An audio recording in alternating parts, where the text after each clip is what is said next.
Hello, Tyler Montoya here. Today I'm going to talk about some rules in our school district, both useful and not useful. And then we're also going to talk about um, the characteristics of an ideal bureaucracy and how that affects the organizational structures of our school district, and then how it is, in fact, alive and well in some aspects today. So, first off, let's talk about three rules that I think are really useful. The first one, I think, is the idea that there should be no outside food or drink in the classroom. A couple years ago, we didn't have the rule instituted that there should be no outside food and drink, and kids would be coming into first period specifically with breakfast. That was really the major issues. The kids would come in with breakfast, Pop Tarts, or breakfast that they got down from the cafeteria, and they would bring it into first period and attempt to eat it there because they showed up, a few minutes before school started and still wanted to grab their breakfast. Unfortunately, this is really distracting for everyone involved. The kid comes in either just before the bell or after the bell, and then they're in the middle of class eating a full breakfast, whether it's eggs or bacon or whatever, they're in there eating pancakes, and the kids are smelling that. The other kids are distracted now. The kid that's eating is no longer paying attention. He's focused on, or she is focused on eating her breakfast rather than doing the bell ringer or listening to the teacher or focusing on the assignment they should be focusing on. Um, so the rule not having that outside food or drink has definitely helped kids come in focused and ready to go first period. They might still be sleepy, however, at least they're not sleepy and trying to stuff their face or focused on someone else's food while they should be worried about what's going on in class. Other part of that rule, a lot of kids would bring in coffee and things, which obviously coffee smells great, but again, it's very distracting for some other students who are like, well, they have coffee, why can't I have coffee? Um, so I think not having food or drink in the classroom has definitely helped keep kids focused and not worrying about why one person has food and the other one doesn't. The other rule I think that's very useful in our school district is the no cell phone policy. Students are allowed to use their cell phones during lunch and before and after school. However, as soon as those bells ring, they're supposed to put those phones in their pockets or in their lockers. They're allowed to have them on them. However, if they go off in class, they are taken away. Um, but they cannot use them in class or in the hallways without a teacher's permission. I know some teachers use them as teaching aids where they'll do things like Kahoots or Quizlets or online assessment, both formal and informal, using mobile devices. And in that case, it's okay for the students to use them, which is why it's okay for students to have them on their person. However, if they go off in class or they make a noise, it's up to the teacher to take that phone away. On the first offense, the phone is taken from them, it's delivered to the administrative office, and then the student has to go pick it up from administration after school. On the second offense, your phone's taken just like the first offense. Teacher takes it down to administration. However, in order to get it back, the kid has to have their parent come to the school and pick up the phone themselves, which is pretty embarrassing for the student and then very frustrating for the parent at the same time. So usually that solves the problem. The third offense, and I don't know that I have heard of anyone getting to this offense, but the third offense, the phone is taken away just like the other ones, taken down to the administrative office. However, it's kept until the end of the quarter at that point. And like I said, I don't think many students have gotten to this point because it puts the fear of God in them that they're not going to get their phone back for a whole quarter. And students and parents both agree to this when they sign the handbook at the beginning of the year. So it can be frustrating for parents, but on the same time, I think it's a very good rule that it teaches the kids you can't use those in class, or you can't use them in the hallways or without permission. So it's great. It's no longer distracting, and their kids are in the middle of trying to text. They're so worried that they're going to get their phone taken away, they just keep it put away for the most part. That or they get a lot sneakier in using it, and kudos to them then, I guess. The last rule I think that's very useful is there's a no zero policy at the elementary and the junior high school level. And basically what that means is students can't get a zero for an assignment that they don't turn in. So the student will still fail that assignment if they choose not to turn it in. They'll get a 69%, which is the top end of the failure list. 69% to 0% is an F. So they'll still get a 69%. However, they must complete the assignment regardless. There's no option to not do it. They have to complete the assignment, and they'll do that either in private dining at lunch. So basically what that is there's a teacher in there assigned to private dining, and any students who don't complete their assignments or don't turn them in have to come in during that time and eat their lunch and complete their assignments during that time. If they don't get them done then they have to come in after school with another teacher or an administrator or counselor or somebody will be there after school to supervise them, and they will get their assignment done eventually. I think this is a great rule to teach kids that you can't just not try something, you can't just not do something. You're still going to fail that because you chose not to turn it in on time or you chose not to finish it. However, we are going to make you finish the assignment, so that's not an option.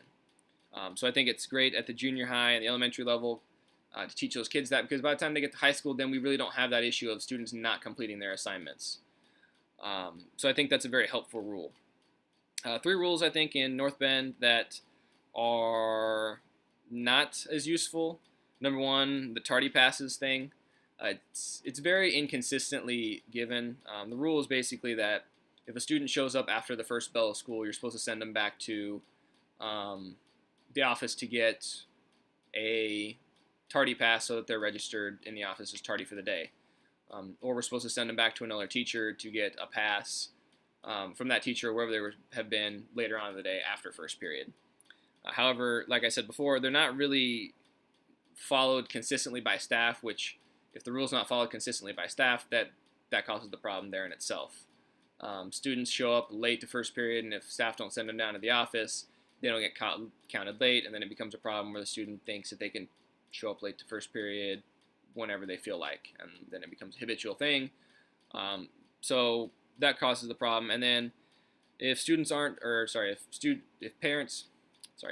are not sending their students back to their other teachers during the day for passes when they're late, they're not holding those students accountable again. So I think it's the rule that if they're not following consistent expectations, those kids are always going to show up late. So in order for this rule to be made useful, our staff definitely needs to have a consistent set of expectations on that rule, and they need to implement it equally across the board. The second rule, I think, that is not as useful, and it creates a few problems in our school district, is the idea that students have to attend half a day to participate in after-school activities. This creates a problem with a lot of students. Basically, what that means is they have to be to school by lunch if they're going to participate in practice after school, or if they're going to participate in a sporting event or an after-school activity of some form. So say, for example, I'm a basketball coach, so I want my kids there, and I coach cross-country and track as well. I want my kids there at my events, and I want them there at practice. But on the same token, if they're not showing up and they're only showing up halfway through the school day, as a teacher, that's frustrating for me because, kids use this as an excuse to miss school, number 1. If they're tired and they just don't feel like showing up for the first part of the day and their parents are going to let them do that, they sleep in and they choose not to show up until halfway through the day, so that way they're not in trouble with their coach, but they can still make up their work throughout the day because it's in the rule system. They'll also use it to do projects in the morning if they forgot to do a project or something, or they need more time to work on their project. They'll miss the first portion of the day and then show up for the class that they need to get that project done for, and then they're still able to participate in their activities as long as they're there by lunch. So I think that does cause a problem in responsibility for the student, because it rewards them for allowing them to participate in their activities and not be punished by their coaches, but it allows them to skip school, which becomes the problem. So I think that I saw a video earlier, someone had in their school district, you had to be there by 9:15 in the morning or something in order to be able to participate in those activities, and I think that's a much more effective rule, because that allows students, it doesn't give them that leeway to say, I'm not going to show up till halfway through the day, whereas if I'm going to participate in my game tonight, or if I'm going to, be in the choir show tonight, or if I'm going to be at practice, I need to be there by 9:15. I can't miss more than first period, basically. So they're not missing a whole day, they're only missing part of the day. So I think that'd be a much more effective rule there. And then the last rule that I did not like was the rule on the students being sent back to class after they've spoken with administration. It's not necessarily a rule, but it does create a bit of a problem when a teacher sends the students down to the office for disrupting a rule of some form, and then they're sent back to class from administration without having talked to the teacher about what happened with the student. There's not really no follow-up on that, and I think that creates a problem because the students come back to class thinking they've won the battle per se, and that's not necessarily a good thing. So those are kind of the 3 rules that are useful, 3 rules that aren't useful in our classrooms. And now I would like to talk about kind of the organizational structure that I would use in decision-making guidelines as an administrator.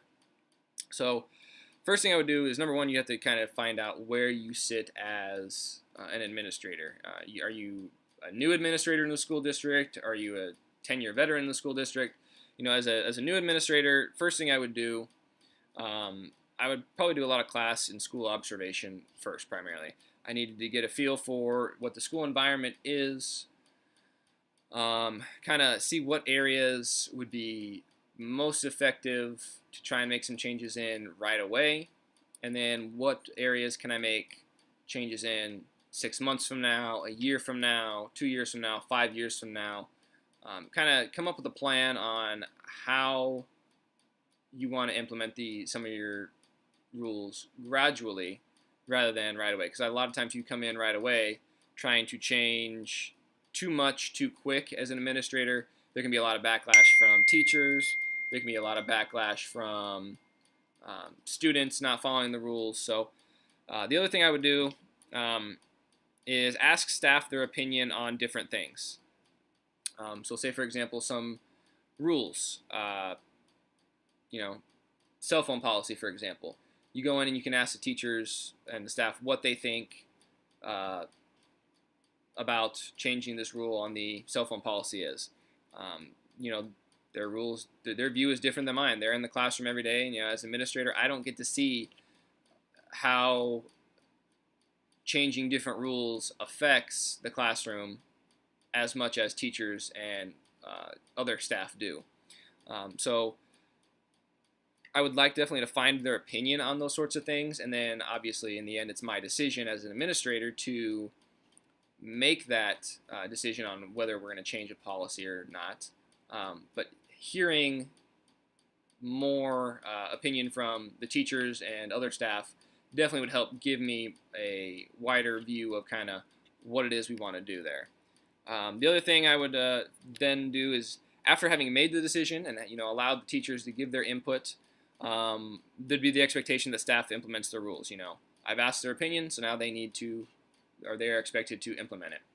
And then the last thing would be on my part would be to follow up on the rules. Ask the staff again at the end of the year. Okay, here's what we did with the cell phones. We allowed cell phones in the hallways. How did that affect things? And then, is the rule working? If it is, awesome. Stick with it. We'll keep moving. If not, okay, what do we think we need to change? I would definitely like staff's opinion on that, and then we'd move forward from there. So that would be kind of the decision-making guidelines that I'd kind of go with. Now I would like to discuss the ideal bureaucracy and then kind of the division of labor and things like that and the various characteristics. So there were 5 characteristics like I talked about in the text. First one was division of labor. There they divide all tasks into highly specialized jobs and then give each job holder the authority necessary to perform these duties. In a school district, this is done in several ways. You have a division of labor, you have an administrative team, you have teachers, secretaries, support staff, you have the superintendent, you have your board of education. All of those jobs are doing various different tasks, and the labor is divided up differently. The administrative team is dealing with a lot of the rules and implementations and the administrative portion of it. Superintendent deals with a lot of the budgetary things. Board of Education obviously empowers the superintendent to do those various budgetary adjustments and then implement things with the budget and other rules. Secretaries obviously are handling the money, taking phone calls, doing those sorts of things. Teachers are working on obviously the education of the students in the school. Coaches are coaching. Your support staff, obviously, that's your maintenance. That can be your paras. It could be lawyers from outside of the school, things like that. They're all working on their own individual areas. So I think division of labor is definitely something that is easily built into any school district. The second one, rules. I just spent a good portion of my video talking about rules. But basically there it's defined, perform each task according to a consistent system of abstract rules. This practice helps ensure that task performance is uniform. So you look at it, there's a student handbook. Parents have to sign it, students have to sign it. It outlines all of the rules expected by students and what the things are that they are supposed to do. And then there's a classified staff handbook or the support staff handbook that gives us it's a whole handbook on what the support staff expectations are. There is a certified staff handbook, a teaching handbook. There's a whole handbook on talking about what it is, the expectations of teachers. What are the moral expectations? What are your job expectations? What are those things? And a lot of that goes into your contract as well. There's an administrative handbook talking about what the role of administrators are in the school. And then there's also boards, policies, and procedures for the school board administration and the school board of education. So again, rules obviously are a very large part of the bureaucratic organization and obviously a very large part of school organization. Hierarchy of authority is another characteristic of the bureaucratic organization, and that is where you arrange all positions according to a principle of hierarchy. Each lower office is under control of the higher one, and then there's a clear chain of command from the top of the organization to the bottom. And this is obviously seen very easily in schools. You have a hierarchy of authority. You have your Board of Education at the top where they are coming up with policies and procedures for the school district. Then it goes to your superintendent whose job where the board they delegated him to implement, with the power to implement those policies and procedures that they come up with. Then it goes down the line to, kind of depends on the size of your school district, but building principals or local district office, however you want to look at that, depending on the school district size. But principals, school administrators, the administrative team. Then it goes down to, in larger school districts, a department head. So the head of the math department, then the other teachers in the math department. And then on that same branch is the support staff. So they delegate down to the teachers and the support staff.